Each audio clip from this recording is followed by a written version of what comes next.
불과 수십 년 전까지만 해도 우리나라 사람 대부분은 가난했습니다. 그야말로 먹고 살기가 힘든 그런 시절을 살았다라고 우리 어르신들이 말씀하십니다. 그때 경제적인 문제는 절대적인 가난이었습니다. 모두 다 가난했던 것이죠. 2024년 지금도 우리에게는 경제적인 문제가 있습니다. 근데 지금 우리가 겪고 있는 경제적인 문제는 그때와는 다르죠. 지금은 상대적인 가난이 문제입니다. 많이 가진 사람과 덜 가진 사람의 차이가 심합니다. 그 경제적인 그 소유의 차이가 그리고 갈수록 심화되고 있습니다. 그것을 사회적으로 양극화 현상이라고 부르죠. 중산층이 없어지고 아주 많이 소유한 사람과 가진 것이 별로 없는 사람들, 이렇게 두 계층만이 남게 되는 것입니다. 교회 안에도 이런 사회 문제가 그대로 들어오고 있습니다. 근데 교회 안에서 이런 양극화 현상이 나타나기 시작하면 성도들이 교회 생활하는데 긴장감이 생기고요. 그리고 여러 가지 문제가 일어날 가능성이 커집니다. 그런데 지금 시대 우리가 겪고 있는, 우리 교회에 나타나고 있는, 현대 교회에 나타나고 있는 이 양극화 현상은 야고보가 사역하던 당시 초대교회에 비하면 아무것도 아니었습니다. 초대교회에서는 양극화 현상이 굉장히 심했거든요. 어느 정도로 심했느냐? 주인과 종들, 우리로 따지면 옛날에 하인들하고 지주들하고 주인들하고 같이 모여서 예배를 드릴 정도였습니다. 실제로 우리나라도 처음 복음이 들어와서 교회가 생겼을 때 구한말 당시에 그 주인들하고 종들하고 노비들하고 같이 교회를 가고 그런 일이 벌어졌었잖아요. 교회 안에 정말 굉장한 양극화 현상이 2000년 전 초대교회 때 있었던 겁니다. 오늘 본문에서 야고보 사도는 이런 현실을 살아가고 있는 성도들에게 권면의 말씀을 하고 있는 겁니다. 어떤 상황에서 누구에게 권면의 말씀을 하고 있는지 이해가 되셨죠? 무슨 권면의 말씀을 하고 있냐? 첫 번째로 야고보가 하는 권면의 말씀은 높은 걸 자랑하지 말라라고 권면합니다. 한번 따라서 해보시겠어요? 높은 것을 자랑하라고 권면합니다. 높은 것을 자랑하라. 9절에서 우선 비천한 사람들에게 이렇게 권면의 말씀을 하는 겁니다. 9절 읽겠습니다. 비천한 신도는 자기가 높아지게 된 것을 자랑하십시오. 여기서 말하는 비천한 사람이 누구겠습니까? 제가 금방 설명드린 대로 다른 사람의 노예이거나 아니면 직업이 전혀 없는 실직자들을 의미하는 겁니다. 예수님 당시에 그 로마의 식민지였기 때문에 유대인들이 내야 할 세금이 굉장히 많았습니다. 유대인들에게도 세금을 내야 됐고 로마에게도 세금을 내야 됐거든요. 그래서 세금을 내다 못해서 땅을 뺏기는 경우가 허다했다고 합니다. 그리고 정해진 직업이 없는 사람들이 80% 이상이었대요. 실업률이 몇 프로예요? 80%. 지금 같으면 실업률이 80%라고 하면 난리 나겠죠. 일정한 직업이 없었던 겁니다. 그냥 일이 있으면 하고, 일이 있어서 일이 되면 그날 벌은 돈으로 집에 먹을 것을 사가서 식구들이 먹고, 일이 없으면 다음날 굶고, 그런 삶을 유대인들이 그 당시에 살았던 겁니다. 이런 사람들이 그대로 교회 안에도 많이 모여 있었던 거예요. 야고보가 그런 성도들에게 하는 권면의 말씀, 비천한 성도는 자랑해라, 자부심을 가져라, 긍지를 느껴라, 이렇게 지금 말씀하고 있는 겁니다. 높은 사람 부러워하지 말고, 있는 사람 높은 사람에게 기죽지 말고, 있는 사람 시기 질투하지 말고 긍지를 가지고 살아라. 근데 도대체 뭘 자랑하라는 겁니까? 경제적으로는 이 세상에서 어려울지 모르지만, 이 세상에서 남이 알아주는 지위와 명예는 없을지 모르지만, 예수님을 주님으로 영접하는 순간 하나님의 자녀가 된 것을 자랑하라 라고 야고보가 지금 말씀하고 있는 것입니다. 요한복음 1장 12절 말씀 여러분 잘 아시죠? 그 말씀을 기억하고 자랑하라는 거예요. 영접하는 자, 곧 그 이름을 믿는 자들은 하나님의 자녀가 되는 권세를 받았습니다. 이것을 자랑하라는 것입니다. 여러분, 그리스도인이 누굽니까? 이 세상의 삶에서는 다른 사람에게 보여줄 것이 없는 사람일지도 모르겠지만 온 천지 만물을 지으신 창조주 하나님의 자녀입니다. 여기에 자부심을 가지고 긍지를 느끼라라고 야고보가 말씀하는 것입니다. 이게 막연한 얘기가 아닌 게 실제로 하나님의 자녀에게는요, 놀라운 특권이 많이 있습니다. 그 중에 하나가 대표적인 것이 온 우주의 주인 되시는 하나님과 직통으로 전화가 된다는 거죠. 전화해 보셨죠? 여러분, 큰 조직에서, 큰 회사나 큰 조직에서 일해보신 분들 아실 거예요. 몇 년 동안 일해도 대표님 얼굴 볼 기회 있습니까? 만날 수 있어요? 도대체 우리 대표님이 어떻게 생긴 분인가 하고 찾아가서 비서실에 노크를 하고 내가 대표님 얼굴 한번 보러 왔습니다.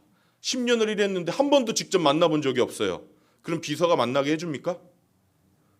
지위가 조금 올라가서요, 부장이 되고 이사가 되고 조금 올라가서 대표를 만날 기회가 생겨도 5분 10분이지 마주 앉아서 차를 마시면서 오래 대화 나눌 기회가 있습니까? 그런데 예수님을 영접해서 하나님 자녀가 되면 회사 사장, 회장, 대통령과는 비교할 수 없이 높으신 하나님에게 언제든지 원할 때 말할 수 있다는 것입니다. 이거 정말 놀라운 특권 아닙니까? 기다릴 필요도 없고요, 따로 어디를 갈 필요도 없고 아무 데서나 내 마음이 움직일 때 그 자리에서 무릎 꿇고 아버지 하면 하나님이 오냐, 나 여기 있다 라고 해주신다는 거예요. 그리스도인이 이 세상에서 남들 보기에 가진 것이 없을 수 있습니다. 그렇지만 내가 가진 특권이 정말 얼마나 놀라운 것인지 우리는 깨달아야 합니다. 이거 정말 자랑할 만하고 긍지를 느낄 만한 것입니다. 그뿐인가요, 여러분? 히브리서에 보면 이렇게 써 있어요. 예수님을 영접한 사람들은 예수님이 재림하실 때 온 우주를 그분과 함께 다스리게 될 것입니다. 이거 너무 엄청나서 상상 안 되실 겁니다. 상상이 안 되실 거예요. 일단 오해하지 마십시오.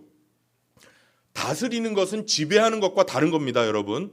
따라서 해보세요. 다스리는 것은 지배하는 것과 다릅니다. 이게 복음을 제대로 이해하지 못하면요, 다스린다는 걸 지배하는 것으로 착각하는 분들이 많이 있어요. 아닙니다. 성경이 말하는 다스리는 것은요, 아끼고 가꾸고 책임지는 것을 의미하는 겁니다. 그래서 가정을 지배하는 게 아니라 잘 다스리면 가정에 평화와 질서가 있게 됩니다. 교회를 지배하는 것이 아니라 잘 다스리면 교회에 평화와 질서가 있습니다. 대통령이 나라를 지배하는 게 아니라 잘 다스리면 나라에 평화와 질서가 있게 되는 것입니다. 예수님을 주님으로 영접하고 하나님 자녀가 된 사람들은 예수님이 오시면 주님과 함께 온 우주를 다스리는 특권을 누리게 된다라고 약속하셨습니다. 여러분, 여기에 대해서 우리 긍지와 자부심을 충분히 느낄만 하다라는 말씀입니다. 어떠세요? 이런 긍지, 이런 자부심이 있다면 우리 높은 사람들 앞에서 위축될 필요 없지 않겠습니까? 있는 사람 앞에서 비굴해질 필요도 없지 않겠습니까? 우리 하나님의 자녀이기 때문입니다. 이 엄청난 특권, 이 특권 잘 알고 누리는 저와 여러분이 되기를 바랍니다. 아멘. 둘째로, 부한 사람들, 가진 사람들에게는 낮은 것을 자랑하라 라고 권면합니다. 낮은 것을 자랑하라. 아까 사회적으로 좀 비천한 신분을 가지고 있는 사람들에게는 긍지를 가지고 자랑하라 라고 이야기했습니다. 그런데 반대로 있는 사람들, 가진 사람들에게는 야고보가 이렇게 권면합니다. 얼마나 돈이 많은가, 얼마나 좋은 차를 모는가, 얼마나 공부를 많이 해서 좋은 학벌을 가지고 있는가, 이런 거 자랑하지 말고 낮은 것을 자랑하십시오. 그래서 10절에서 부자는 자기가 낮아지게 된 것을 자랑하십시오 라고 말씀한 것입니다. 혹시 이 자리에 계신 분 중에 남들보다 상대적으로 가진 게 많은 분들 계시죠? 정말 한 분도 안 계십니까? 계시죠? 그런 분들 혹시 계시다면 낮은 거 자랑하셔야 됩니다. 낮은 것. 내가 얼마나 있느냐가 아니라 얼마나 없는지를 자랑하셔야 돼요. 내가 얼마나 높으냐가 아니라 얼마나 낮은지를 자랑하셔야 돼요. 이게 구체적으로 무슨 말이냐? 우선 우리는 죄인이었던 것을 자랑해야 됩니다. 나는 용서받은 죄인이다. 옛날에는 나밖에 모르는 교만한 사람이었고 욕심도 많고 성격도 급하고 남의 말 하기를 좋아하는 죄인이었는데 하나님이 이런 죄인을 불러서 사랑해 주시고 용서해 주셨다. 이거 자랑해야죠. 자랑할 만하지 않습니까? 실제로 자랑거리 있는 사람들 보면 어때요? 말이 많은가요? 적은가요? 자랑할 거 있는 사람들 말 많죠? 어때요? 듣기 좋아요? 싫어요? 자기 자랑, 자식 자랑, 무슨 자기 집에 있는 뭐 자랑, 이런 거 자랑하는 사람들 말 많이 할 때 정말 듣기 싫지 않습니까? 근데 하나님 자랑하는 사람의 말은 얼마나 귀합니까? 그들의 입은 얼마나 귀해요. 우리 집이 얼마짜리다. 여러분 이런 거 자랑하지 마시고 기회 있을 때마다 나는 용서받은 죄인입니다. 하나님이 나를 용서해 주시고 사랑해 주셨습니다. 이거 자랑하시기를 바랍니다. 내가 운동 얼마나 잘하는지 이런 것보다 하나님이 나를 어떻게 구원해 주셨는지, 그리고 내가 지금 하나님 자녀의 특권을 얼마나 귀하게 누리고 살고 있는지, 여러분 이거 자랑하는 저와 여러분이 되기를 원합니다. 그래서 입만 열면 나는 낮고 하나님은 높으신 것, 이게 우리의 자랑거리가 되기를 바랍니다. 그러면 여기서 낮아지게 된 걸 자랑한다. 또 이게 구체적으로 무슨 말이냐? 내가 예수님의 종된 것을 자랑하는 것입니다. 우리 예수님 영접할 때요, 나는 예수님을 영접합니다 라는 게 무슨 뜻이냐면 이제부터 예수님은 나의 주인이고 나는 예수님의 종입니다 라고 고백하는 겁니다. 결국에는 나는 예수님을 부리는 사람이 아니라 예수님의 부림을 받는 사람입니다 라고 고백하는 거죠. 그래서 우리가 이 낮아지게 된 것을 자랑하라는 것입니다. 제가 굳이 이름을 밝히지는 않겠지만 낮은 자리를 자랑할 줄 아는 어느 멋진 분의 얘기를 여러 차례 들은 적이 있습니다. 이분은 세계적으로 유명한 스타인데 우리나라 분이에요. 그런데 주일이 되면 자기가 섬기는 교회에 항상 일찍 간다고 해요. 이유는 주차 안내 봉사를 하기 위해서. 세계 어디를 가도 알아보는 사람이 있을 정도로 유명한 분인데 주일마다 주차봉을 들고 교회당으로 들어오는 사람들을 환하게 웃으면서 안내해 주신다고 해요. 보통은 사회적으로 지위가 좀 위치가 있고 지위가 있는 분들 어때요? 목에 힘을 주지 않습니까? 우리라도 벌써 그렇게 되잖아요. 목에 힘이 들어가고 어깨가 딱 펴지지 않습니까? 근데 이분에게는요, 나 같은 사람이 부름받고 교회의 직분자가 되어서 섬길 수 있게 된 것, 이게 뭐예요?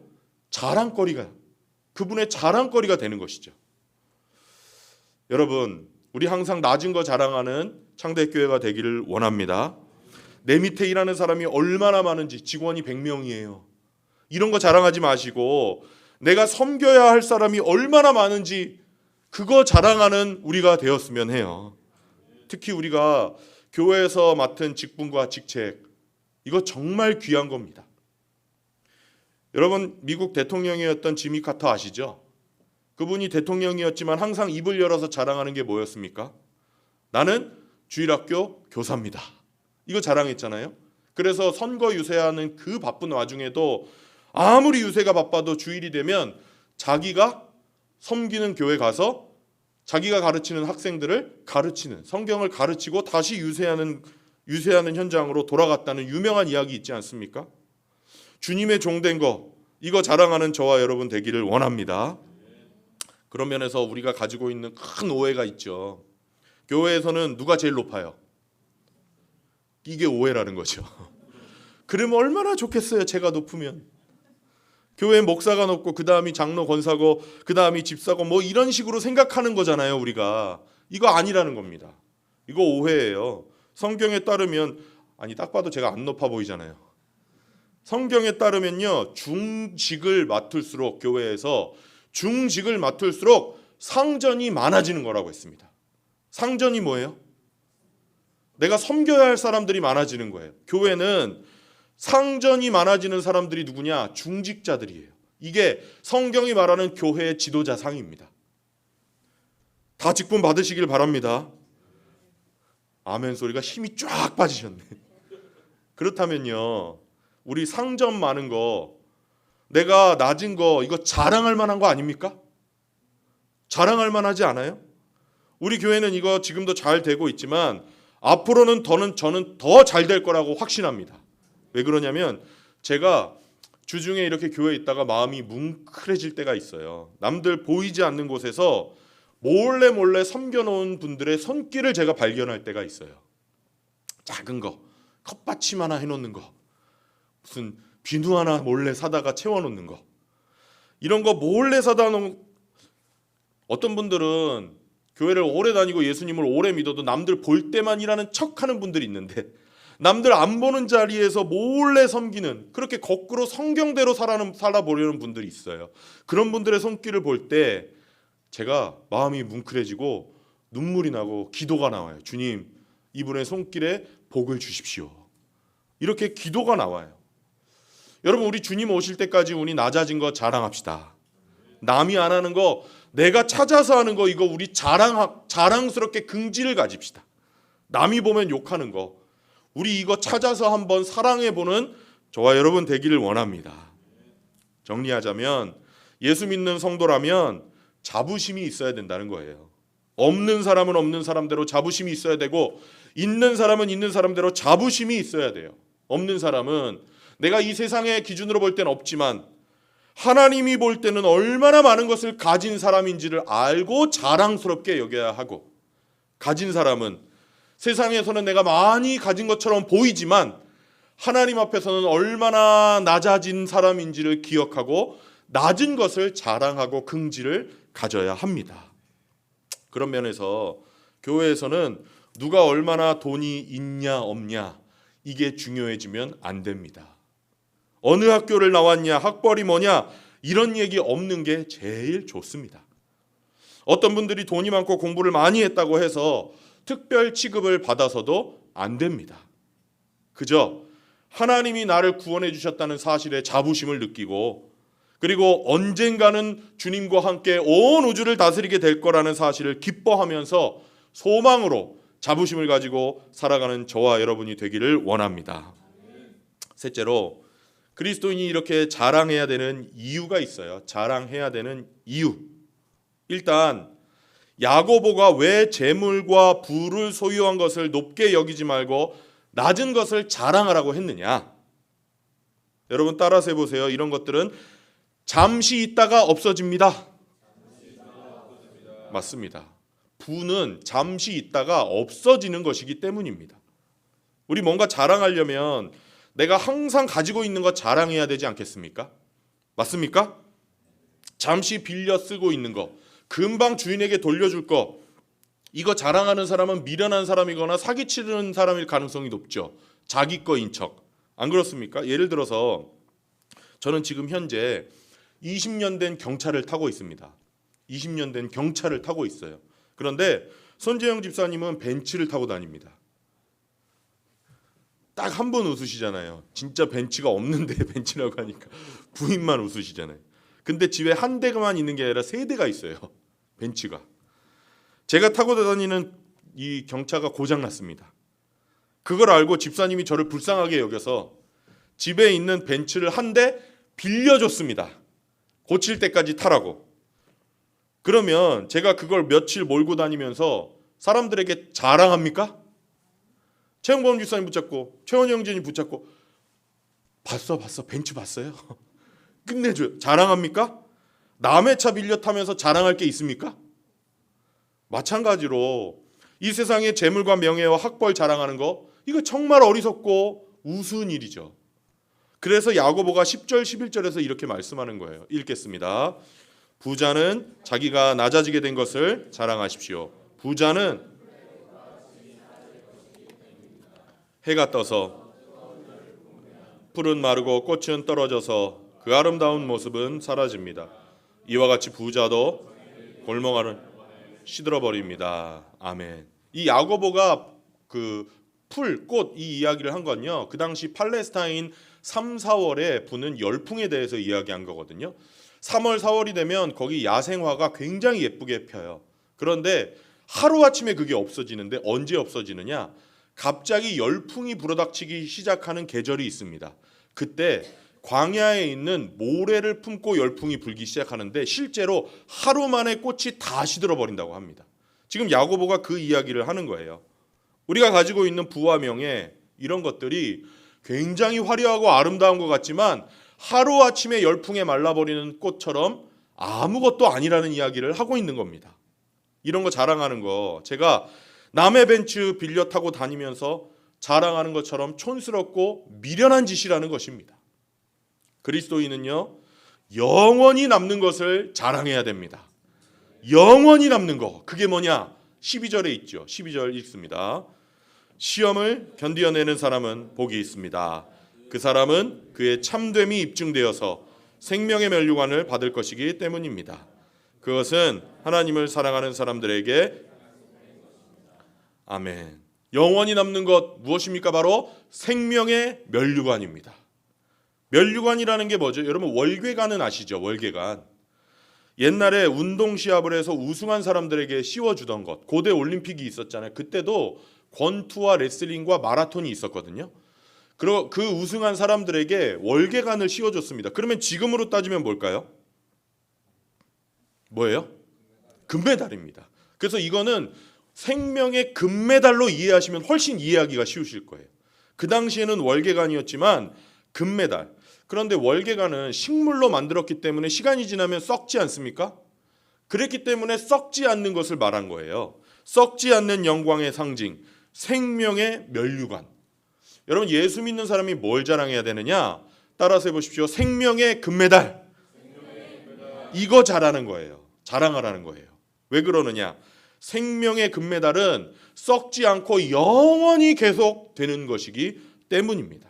이것 가지고 하나님이 우리가 하나님 앞에서 칭찬받을 수 있고 상 주시는 것이 바로 이 생명의 면류관이라는 거예요. 마지막으로 그렇다면 하나님이 이 생명의 금메달을 누구에게 주는지 한번 생각해 보겠습니다. 이 생명의 면류관을 누가 받는가? 12절 다시 한번 보겠습니다. 시험을 견디어내는 사람은 복이 있습니다. 그의 참됨이 입증되어서 생명의 면류관을 받을 것이기 때문입니다. 그것은 사랑하는 사람들에게 아멘. 누가 생명의 금메달을 받아요? 시험을 견뎌내는 사람들. 다시 한번 누가 생명의 금메달을 받아요? 자, 이것 굉장히 성경이 우리에게 심각한 이야기를 하는 거거든요. 왜냐하면 좀 화나는 일이나 고난이나 시험을 겪어야만 뭘 받을 수 있는 거예요? 생명의 금메달을 받을 수 있다는 거예요. 맞습니까? 그러면 반대로 말하면 내 삶에 시험이나 고난이 전혀 없으면 영적으로는 오히려 손해볼 수도 있다는 것이죠. 맞습니까? 좀 전에 운동 얘기했으니까 제가 운동으로 다시 설명을 한번 드려볼게요.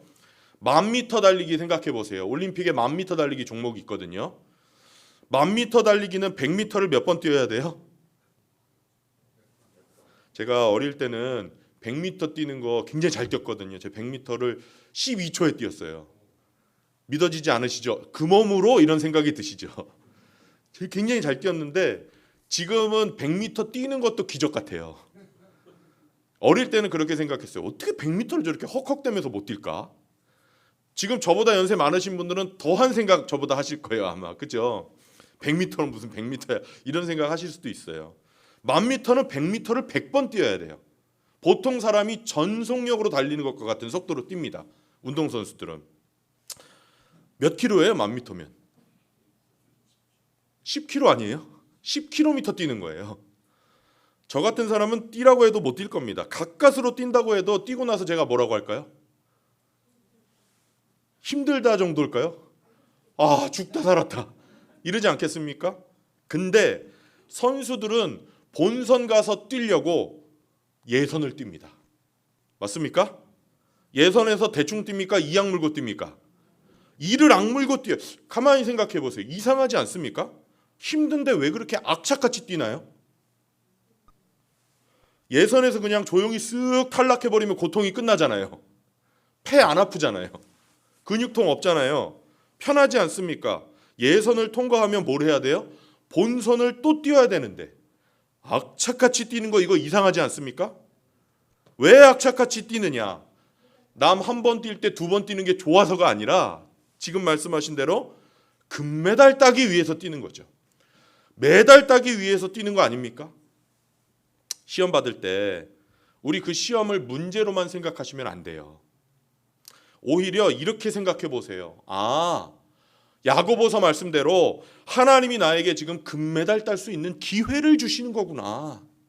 그렇다면 내가 이 어려움을 마주하지 않고 또 피해버리면 생명의 금메달을 딸 수 있는 기회는 또 없어지는 거겠구나. 아무도 아멘을 안 하시네. 할렐루야. 여러분 이 사실을 깨달아야지 성경이 이해가 되기 시작한다니까요. 우리 지난주에 읽은 야고보서 1장 2절 말씀이 진짜 이해되는 것은 이 사실을 깨달아야 이해가 되는 거예요. 읽겠습니다. 나의 형제자매 여러분, 여러 가지 시험에 아멘. 왜 기쁨으로 생각해야 되느냐? 생명의 금메달을 딸 수 있는 기회가 생겼기 때문입니다. 혹시 지금 환난이나 시험이나 어려움 중에 있는 분들 있으십니까? 그렇다면 여러분 기쁨으로 생각하시기를 바랍니다. 물론 이게 결코 쉬운 일은 아니에요. 근데 그럴 때마다 이렇게 생각해 보세요. 나에게 금메달 딸 수 있는 기회가 생겼구나. 따라서 해보세요. 나에게 금메달 딸 수 있는 기회가 생겼구나. 여러분 마음에 시험이나 어려움이나 불편함이 있을 때 이렇게 외쳐보십시오. 다른 사람과의 관계에서 오는 시험 중에 있을 때 그걸 마주치지 않으면 금메달 딸 기회가 없어지는 겁니다. 나를 미워하는 사람을 사랑으로 대하는 훈련을 하지 않으면 금메달 딸 수 있는 기회가 날아가 버리는 거예요. 경제적인 어려움에서 끝까지 하나님께 매달리지 않고 불의와 타협해버리면 생명의 면류관을 받을 수 있는 기회가 날아가 버리는 겁니다. 그래서 여러분 시험은요 오히려 생명의 금메달을 받을 수 있는 기회입니다. 도전의 기회, 축복의 기회 믿으시기를 바랍니다. 손가락질하고 싶으신 분 계실 거예요. 너는 잘하냐? 맞습니다. 저도 이렇게 설교하지만 사실 시험 앞에서는 그렇게 훌륭한 사람이 아닙니다. 열심히 목사로 살아보려다가 제가 눈이 망가졌어요. 제가 다른 거 한 게 없거든요. 새벽 기도 마치면 저녁 늦은 시간까지 책 보고 모니터 본 것밖에 없었습니다. 한쪽 눈 수술할 때까지는 그러려니 했어요. 그럴 수도 있지. 근데 두 번째 눈 수술하고 나서 두 번째 눈이 첫 번째 눈보다 더 심각하다는 이야기를 듣고 나니까 기분이 마냥 좋지는 않더라고요. 순간적으로 하나님 이거 어떻게 된 겁니까? 내가 열심히 해보려고 한 것밖에 없는데 이거 어떻게 된 겁니까? 이게 열심히 하려다가 그러니까 또 제 마음속에 억울한 생각도 드는 거예요. 근데 하나님이 제 눈을 치셔서 제가 수술받았습니까? 어떻게 생각하세요? 아닙니다. 제가 더 잘 관리했어야 됩니다. 그래서 지금 하나님 탓 안 합니다. 혹시 지금 시험과 어려움을 통과하고 생명의 금메달을 받기를 원하신다면 절대 하나님 원망하지 마시기를 바랍니다. 특히 이거는 하나님이 주신 고난이다 이렇게 함부로 절대 말씀하지 마세요. 야고보서에 분명히 기록되어 있잖아요. 하나님은 절대로 우리에게 시험을 주시는 분이 아닙니다. 13절에서 야고보가 말하는 게 그거거든요. 13절 시작. 시험을 당할 때 하나님께 시험을 당하고 있다고 말하지 마십시오. 하나님께서는 또 시험하지도 아멘. 중병을 앓고 계신 분들 하나님 앞에 나와서 부르짖을 때 있잖아요. 하나님 어떻게 나에게 이런 질병을 주십니까? 울부짖으면서 기도할 때 있습니다. 하나님이 모든 걸 주관하는 분이시기 때문에 전혀 틀린 말은 아닐 수 있어요. 그런데 하나님은 우리에게 문제와 시험과 질병과 고난을 주시는 분이 아닙니다. 여러분 이 사실을 믿으시기를 바랍니다. 우리의 모든 시험과 문제와 고난과 질병은 우리의 죄 때문에 주어지는 것이고 마귀 때문에 주어지는 것이지 하나님이 일부러 주시는 경우는 없다고 했습니다. 하나님은 오히려 이런 고난에서 우리를 구해 주시고 회복시켜 주시고 건져 주시고 일으켜 주시기를 원하시는 분이십니다. 아니, 질병을 만약에 하나님이 일부러 주신 거라고 하면 질병 고치는 의사는 뭐가 돼요? 뭐가 돼요? 하나님 뜻 거역하는 인간들 되는 거잖아요. 맞습니까? 천만의 말씀이죠. 이거 오해 여러분 푸셔야 돼요. 하나님은 좋으신 하나님이세요. 모든 환난과 시험과 질병과 고통은 죄 때문에 생긴 것, 마귀 때문에 생긴 것이고 하나님의 소원은 자녀들을 거기에서 건져주시는 겁니다. 그리고 이미 제가 지난주에 말씀드렸듯이 우리가 겪는 시험의 90% 이상은 다 우리 탓이에요. 제 눈이 이렇게 된 거예요? 제가 건강관리 제대로 못해서 된 거죠. 아니, 당뇨가 있으면 진작에 살을 뺐어야죠. 그렇지 않습니까? 아니에요? 또 저를 사랑하셔서 그렇게 채찍질은 세게 못하시네. 아마 여러분도 10중 8구는 여러분 받는 시험의 90% 이상은 여러분이 주님 뜻대로 살지 않고 말씀대로 순종하지 않았기 때문에 받는 시험일 겁니다. 그래서 야고보가 13절 14절에서 이렇게 말씀하는 거예요. 다시요. 시작. 시험을 당할 때 아무도 내가 하나님께서는 악에게 시험을 받지도 않으시고 또 시험하지도 않으십니다. 사람이 시험을 당하는 것은 자기 욕심에 이끌려서. 계속해서 15절 시작. 욕심이 잉태하면 죄를 낳고 죄가 자라면 아멘. 이게 무슨 뜻입니까, 여러분? 시험을 받을 때 마음에 어려움이 있고 불편함이 있을 때 에이, 그래도 힘들어도 하나님 방법대로 해야지 이러지 않고 누군가 나에게 말하는 부정적인 말에 내 마음속에서 일어나는 부정적인 생각에 동조하면서 그렇지, 이건 아니지, 이럴 때 있으시죠? 있으시죠? 그게 어떤 순간입니까? 이 15절 말씀에 따르면 욕심이 잉태하는 순간이라는 겁니다. 그 부정적인 생각에 동조하면서 하나님의 뜻과 반대되는 삶을 한번 살기 시작하면 죄는 계속해서 늘어납니다. 한 번이 두 번이 되고 두 번이 세 번이 되고 점점 하나님과 멀어지게 되는 겁니다. 그러다가 어떻게 돼요? 죄가 자라나면 뭘 낳아요? 죽음을 낳습니다. 사망을 낳습니다. 여러분, 하나님은 좋으신 분입니다. 하나님 원망하지 마시고 탓하지 마십시오. 어떤 목사님이 그리스도인에 대해서 이렇게 정의하더라고요. 그리스도인은 단순히 하나님을 믿는 사람이 아니라 좋으신 하나님을 믿는 사람입니다. 그리스도인은 단순히 하나님을 믿는 신을 믿는 사람이 아니라 좋으신 하나님을 믿는 사람입니다. 여러분 어떠실지 모르겠지만 저는 100% 그 목사님의 말에 동의합니다. 성경도 알고 교회도 다니지만 여러분이 믿는 하나님이 좋으신 하나님이 아니라면 엄격한 의미에서는 아직 하나님을 모르는 걸 수도 있습니다. 단순히 신을 믿는 게 그리스도인이 아니라 좋으신 하나님 아버지를 믿는 게 그리스도인이거든요. 실제로 예수 믿기 거부하는 분들 보면 하나님에 대해서 굉장히 부정적인 생각 가지고 있잖아요. 그 사람들이 생각하는 하나님, 일부러 사람 괴롭히는 신이라면 저라도 하나님 안 믿을 겁니다. 하나님은 좋은 분인데 우리가 하나님에 대해서 오해하면서 살 때가 굉장히 많다는 얘기예요. 여러분에게 하나님은 어떤 분이십니까? 제가 여러분에게 마지막으로 던지는 질문입니다. 여러분에게 하나님은 좋으신 분이십니까? 여러분에게 하나님은 정말 좋은 아버지십니까? 마지막으로 17절 말씀을 읽겠습니다. 온갖 좋은 선물과 모든 완전한 은사는 빛들을 지으신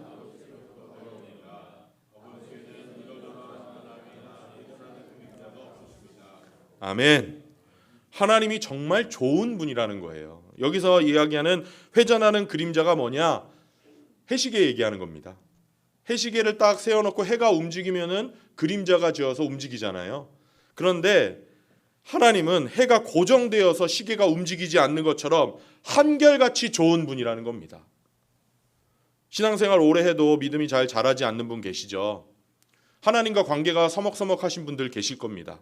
믿음 생활, 말씀 생활, 기도 생활 잘 안 되는 분들 있을 거예요. 믿음이 깊이 뿌리 내리지를 못하고 하나님께 쉽게 실증 느끼시는 분들이 있을 겁니다.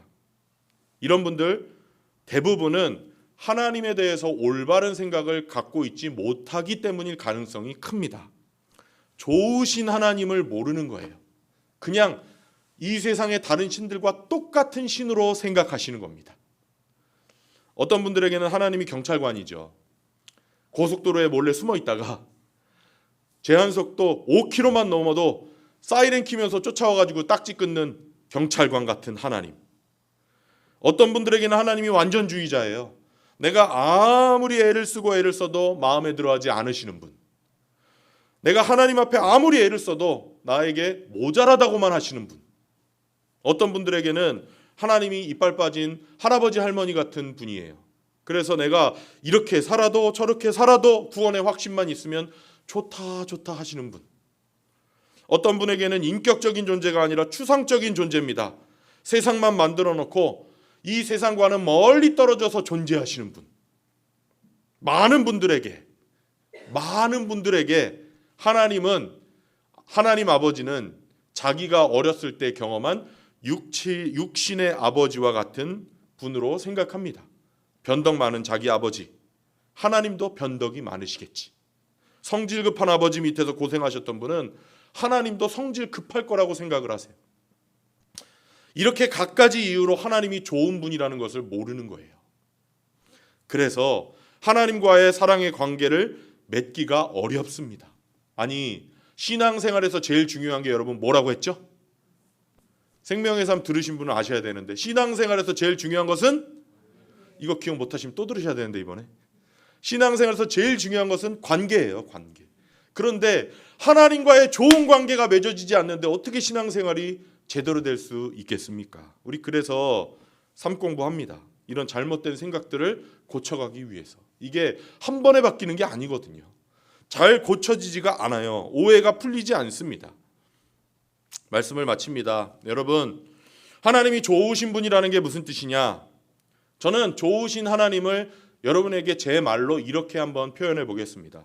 하나님은 우리가 거룩해지기를 원하는 간절한 소원이 있으시고 그래서 우리를 거룩해지도록 훈련시키신다.